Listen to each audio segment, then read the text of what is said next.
जहाँ ज़रूरत होगी वहाँ एयरलिफ्ट करके रोड बनाना है, वहाँ रोड बनाना बीआरओ बना रही है इमरजेंसी मशीन ले जाने के लिए। इसके लिए जो जो आवश्यकता होगी, एक जगह पर पानी की बहुत ज़रूरत है तो पानी भी लगेगा बड़े प्रमाण पर। तो स्वाभाविक रूप से सब प्रकार की व्यवस्था है, बिजली की व्यवस्था है, लाइट की व्यवस्था, पानी की व्यवस्था, ये सब सपोर्टिंग जितनी बातें उसकी भी व्यवस्था पूरी की गई है। बहुत से मशीन पहुँचे हैं। जो पहला प्रयास हमने ऑगर मशीन का शुरू किया जो अमेरिका में बनी हुई है, वो एक मशीन काम कर रही, दूसरी भी मशीन है, पर वो मशीन जब सॉफ्ट स्टार्टा था तो अच्छा काम कर रही थी। अचानक हार्ड मटेरियल आने के कारण थोड़ा सा चिंता का विषय हुआ। उसका भी टेक्निकल सॉल्यूशन निकाला गया है और वो मशीन जो है वो जो पाइप अंदर में जाएगा तो वो आखिरी तक पहुंचकर फिर वहाँ से लोगों को उसमें से बाहर निकालने का प्लान उसमें है। वर्टिकल भी 3 प्रकार के प्रयास है, उसके भी हम कर रहे हैं। हमने कोई प्रयास ऐसा नहीं रखा कि जो हमको नहीं कर सकते। हमने सब प्रकार के प्रयास किए। पहली प्रायोरिटी है उनकी जान बचाना और जल्द से जल्द उनको बाहर निकालना। ये आपदा है, ये जो हिमालय का टेरिन है, इसका स्टार्टा बड़ा राजिल है, तो स्वाभाविक रूप से ये जियोलॉजी के दृष्टि से भी एक बहुत बड़ी समस्या है। और फिर भी इसको जो कंक्रीट का लाइनिंग करते हैं वो भी किया है, काफ़ी जग तक वो हुआ है और दोनों बाजू से उसको करके फिर वो हम लोग आखिरी तक पहुंचते हैं। यही सिस्टम है। जम्मू के श्रीनगर के बीच में हम 18 टनल बना रहे जो 15 बन गई, फिर झोजिला बना रहे हैं।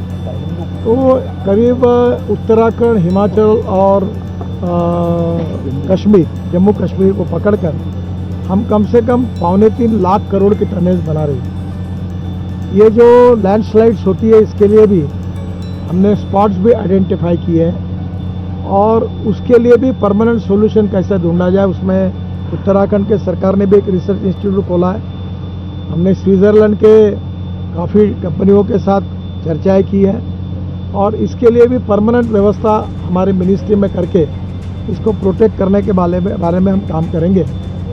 मुझे लगता है कि आप भी पूछेंगे ये कब होगा, तो स्वाभाविक रूप से मैं इतना ही बता सकता हूँ कि ये जो ऑगर मशीन है ये अगर ठीक से चल गई तो हम 2-2.5 दिन में वहाँ तक पहुँच सकते हैं और वो भी प्रयास सबसे नज़दीक होने वाला है। पर इसके अलावा अलग अलग प्रयास चाहे कितने भी दिन के हो, अगर उसके लिए भी हमने वर्टिकल भी अनेक प्रकार से जगह देकर वहाँ भी अंदर जाने की कोशिश कर रहे हैं। हिमालय की जियोलॉजी ऐसी है कि ना ये हार्ड पत्थर है। मैं महाराष्ट्र से हूँ तो हमारे यहाँ पहाड़ मतलब होता है पत्थर, पर्यायी नाम। तो दक्कन का जो डेक्कन है का पूरा बेसाल्ट है वो पत्थर है, हार्ड होता है। मैंने मुंबई पुणे एक्सप्रेस हाईवे में करीब 5-6 टनल बनाई, तो अभी तक हमारे मन में यही परसेप्शन था कि पत्थर है। जब मैं अभी मनाली में गया तब मेरे ध्यान में आया कि हिमालय ऐसा है कि छोटे छोटे पत्थर है और मेजॉरिटी स्टार्टा ऐसा है कि उसमें मिट्टी है और वो एक जगह ऊपर उसका पहाड़ तैयार हुआ है। तो ये बड़ा डिफ़िकल्ट टेरिन है, फिर भी हम लोग पूरी कोशिश कर रहे हैं। आज परिवारजनों को भी मैं मिला, मुख्यमंत्री जी और मैं, उनको भी हमने हिम्मत दी है और हमें विश्वास है कि निश्चित रूप से हम सफल होंगे। प्रधानमंत्री जी के स्तर पर वो भी इसकी लगातार चिंता कर रहे हैं। हमारे दिल्ली में जो सेक्रेटरी है अनुराग जैन, उन्होंने स्पेशल इंस्पेक्शन करके रोज़ हमको 2-2 घंटे के बाद हम भी वहाँ रिव्यू कर रहे थे। बाद में उत्तराखंड की सरकार ने बहुत अच्छा सहयोग किया है, उनके सब डिपार्टमेंट यहाँ काम में लगे हैं। भारत सरकार के अनेक डिपार्टमेंट, रेलवे से लेकर ONGC तक, उनकी अलग अलग कारपोरेशन, उसके एक्सपर्ट लोगों की मदद ली है। जो प्राइवेट लोग प्रैक्टिकल लेवल पर काम करते हैं उनकी भी हमने सलाह ली है। और इतना ही नहीं तो ये ऑगर मशीन के बारे में अमेरिका में जो एक्सपर्ट है उनसे भी सलाह किया है, उनके भी टच में है। और जो भी हमको इसमें मदद हो सकती है, IIT के लोग होंगे, टेक्निकल लोग होंगे, एक्सपीरियंस लोग होंगे जिन्होंने टनल में काम किया, उनकी सबकी मदद लेकर जितने ऑप्शन है उसके ऊपर हम काम कर रहे हैं। किसी भी स्थिति में चाहे जो कुछ भी हो, पर इनकी जान बचाना ये हमारी प्राथमिकता है। और इसके लिए war footing per day and night काम चल रहा है और मैं इतना ही उम्मीद करता हूँ कि इसमें हमको निश्चित रूप से सफलता मिलेगी और उनकी जान हम बचाएंगे।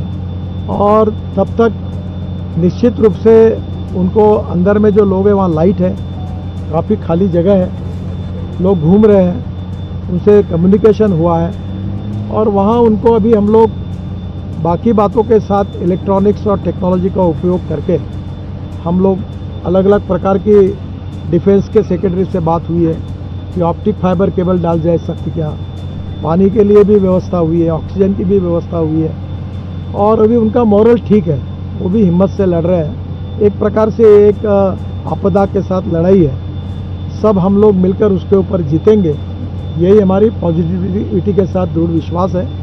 उत्तराखंड की सरकार और भारत सरकार, प्रधानमंत्री जी का नेतृत्व और हम सब लोग हमारी एजेंसी मिलकर हम पूरी कोशिश कर रहे हैं और आज एक्चुअली इस लेवल पर हर प्रयासों का टेक्निकल एक्सपर्ट के साथ हमने शांति से बैठकर एक एक चीज़ का पूरा मूल्यांकन करके इसमें और क्या होने लायक है और क्या उनको मदद चाहिए, कहाँ कहाँ एयर लिफ्टिंग करनी है, मशीनरी की पार्ट्स कहाँ से लाने हैं, कहाँ की मशीन उपलब्ध हो सकती है, पाइप कहाँ से उपलब्ध हो सकते हैं। हमारे पीएमओ के अधिकारी भी आए, उन्होंने भी इसमें बहुत मेहनत करके वो भी लगातार कोऑर्डिनेट कर रहे हैं। बीआरओ भी है, सभी राज्य सरकार और भारत सरकार के संगठन डे एंड नाइट युद्ध पातली पर यानी वॉर फुटिंग पर हम काम कर रहे हैं। मुझे उम्मीद है कि जल्दी ही इसके बारे में हम लोग सफल होंगे और जहाँ तक ये अनेक टनल बनी, अनेक बन रही है, यहाँ का उत्तराखंड की तो आपको स्थिति मालूम है, वैसी कश्मीर की भी है, वैसे हिमाचल प्रदेश की भी है और हिमालय टेरेन की अपनी एक विशेषता है। अगर वर्ल्ड में तुलना की जाए तो स्विट्ज़रलैंड के साथ थोड़ा बहुत इसका है, पर कुछ जियोलॉजिस्ट कहते हैं कि स्विट्ज़रलैंड की पहाड़ी की तुलना में भी हमारी परिस्थिति वर्स्ट है। तो स्वाभाविक रूप से चैलेंजेस है, ये जियोलॉजी बड़ी चैलेंज देने वाली है, फिर भी आप सबकी शुभकामनाओं के साथ हमारा प्रयास है और इसमें सफलता मिलेगी। जहाँ तक ये जो घटना हुई इसकी अलग अलग प्रकार की चर्चाएं लोग कर रहे हैं, मैं आपसे इतना अनुरोध करूँगा कि किसी भी चीज़ का निदान इतना आसानी से जल्दी निकालना उचित नहीं होगा। आपसे मैं अनुरोध करूंगा कि हम भी हमारे लेवल पर इसके पूरे डिटेल्स में जा रहे हैं। हमारे उत्तराखंड की सरकार ने भी इसकी इंक्वायरी कमेटी अपॉइंट की है और हम और डिटेल में जाएंगे और टेक्निकल लेवल पर भी पूरी तरह इसका अध्ययन करेंगे। पर जब तक कोई रिपोर्ट निश्चित रूप से नहीं आती तब तक निदान निकालना भी मुझे लगता है ठीक नहीं होगा। आप भी सहयोग करिए और अंदर के लोगों का और बाहर के लोगों का, परिवारजनों का मोरल बढ़ाने के बारे में मीडिया ने भी बहुत सकारात्मक भूमिका ली है। आप भी इसमें सहयोग करिए। आप सबके सहयोग से इस आपदा से हम लोग बाहर आएंगे और उनकी जान को जो लोग अंदर फंसे हुए वो बचाने में सफल होंगे।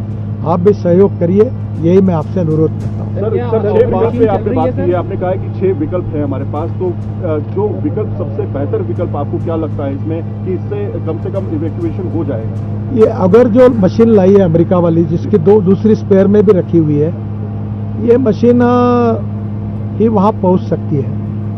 पहले ऐसा एक था कि ये मशीन के वाइब्रेशन के कारण कहीं और लैंडस्लाइड हो रही क्या, तो हम लोग अभी प्रीकास्ट के ब्लॉक्स भी लाए हैं ताकि उसको पुशबैक टेक्नोलॉजी आ गया कि वो भी हम एक छोटी टनल करें, लोग बाहर आए। तो अभी ये जो ऑगर मशीन है इसके लिए स्पेयर पार्ट्स भी सब ला के रखे हैं और उस कंपनी के जो ट्रेन इंजीनियर्स है वो भी बेचारे रात दिन काम कर रहे हैं। अभी उनको फैब्रिकेशन करके कुछ चाहिए था, तुरंत उसका डिज़ाइन किया गया, उसके फैब्रिकेशन किए गए, अब वो तैयार है। तो वही एक, मैं तो टेक्निकल एक्सपर्ट नहीं हूँ पर मेरा